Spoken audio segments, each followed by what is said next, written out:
हुजूर पाक सल्लल्लाहु अलैहि वसल्लम ने फरमाया, जो शख्स अल्लाह के दिए हुए कम रिज्क पर राजी हो जाए तो अल्लाह भी उसके थोड़े अमाल पर राजी हो जाता है।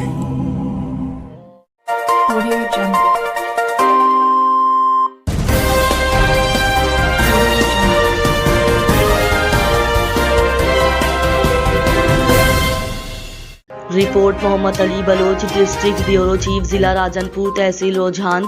जराये के मुताबिक रुझान के मौजा जोंगो ठंडी में दो फरीकीन के दरमियान कारोकारी की इल्ज़ाम में शुरू होने वाले तनाज़े में फायरिंग में पहले यासीन वल्द अब्दुल वाहिद जख्मी जबकि यासीन का भाई मीठा फायरिंग में जाँ बहक हुआ।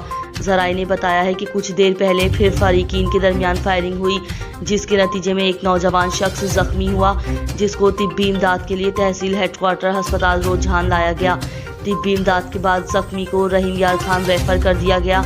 अस्पताल में मौजूद पुलिस ने कानूनी कार्रवाई का आगाज कर दिया। SHO रुझान अबरार अहमद खान बरमानी मौके पर मौजूद। बंगियानी बरादरी के अफराद कसीर तादाद में रुझान अस्पताल में मौजूद।